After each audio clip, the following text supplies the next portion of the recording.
anxiety. I don't know what you think, but whenever I've been at his news conferences, you're there every week like I am, I've noticed something different with Mikel Arteta this time, and he seems to be a little bit more relaxed.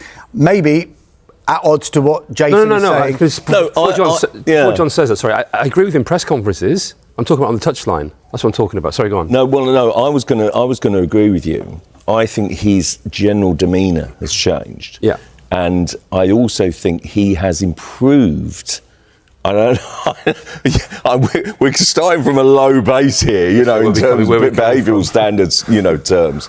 But I do actually think then that he has, there's no doubt about it, when you are too anxious, when you are too het up, when you are screaming and, being too overzealous on that touchline, it resonates to players. It really does. Jurgen Klopp did it at Liverpool. They embraced it, didn't they? Exactly. And Jurgen Klopp was a brilliant manager for Liverpool. But I think with Mikel Arteta, You think it works for Arsenal? I think it makes them nervous. But I must say, I think the point I was going to make, stop boys, basically is that I actually think he's dramatically improved that. Whether you like that or not, I still think he's over anxious on the touchline.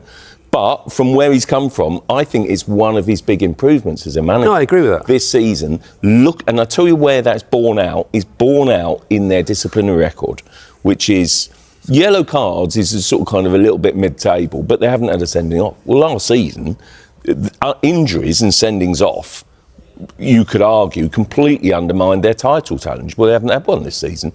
I think that's testament to Arteta's improvement, and I do actually think that's perhaps a little bit underestimated and undervalued. I still think he could calm down a bit, but if he calms down, do you lose Arteta's passion, enthusiasm and the drive and the coach that he is?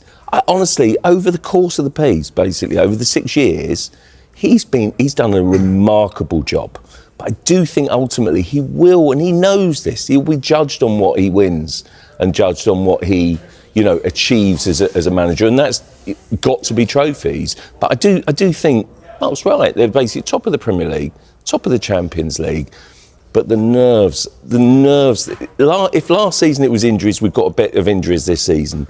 If this season they don't win it, I think it'll be down to nerves and tension. Mark, just picking up on what you said, maybe this is Arsenal's sticky patch. Riyadh Al-Samurai in the Mail on Sunday says if Arsenal are to finally hold their nerve in the title race, then Mikel Arteta ought to spend the entirety of next summer writing notes of thanks to those who helped them through these festive weeks. Own goals are the gifts that keep on giving. If you look at their last 4 games in all competitions, the 2-1 victory against Wolves, 2 own goals. It was a penalty that separated them from Everton. There was an own goal, albeit in the Carabao Cup, against Crystal Palace. And the decisive goal, what ended up being the decisive goal against Brighton, was an own goal as well. What should we read into that, if anything? Well, I think what we read into that is the fact that they're still getting results. Every team has most teams in normal title-winning seasons have a wobble. They have a difficult period. And I think this is Arsenal's now. And I think, had it gone the other way, had they lost those games or drawn those games, then we could say that the nerves have been afray. But I just think it's easy with Arsenal because I think we've all been at the Emirates and it can be an edgy stadium. The fans, they're very quick to, not turn, but they're very quick to get anxious. So it's an easy narrative to play into it that Arsenal fans are nervous, it's going to cost them the title.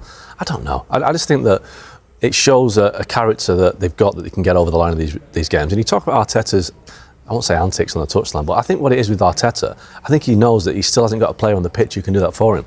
So, you go back to the classic captains, like the Roy Keanes at Man United, even, Van Dijk at Liverpool. The manager can stand back and know that he's got a guy on the pitch who can do all that kind of ranting and raving and organise on the pitch. I still think Arsenal are quite naive sometimes on the pitch, quite young. I mean, they're not the youngest team, but they have a bit of inexperience. They haven't got like a Kevin De Bruyne that Man City had that could just guide them through games. I think that's Declan Rice's potential role. Maybe Martin Odegaard as captain, but they're still not quite there yet. So I think Arteta has to kind of almost micromanage from the touchline because he needs someone on the pitch to do it for him. So I think everyone at Arsenal needs to calm down a bit. John, it's still going well. John, we're talking about these own goals, and I guess it's shining a light on Arsenal's attacking players, and in particular, the man we've spoken about throughout this season in Viktor Gyokeres. Not just his performance yesterday, but just generally, when everybody is fit, because Kai Havertz is coming back, Gabriel Jesus has just returned, Mikel Merino's played a role up front as well. When everybody is fit, is he the guy for you that's going to spearhead Arsenal's title challenge for the rest of the season? No, I don't think he can do it.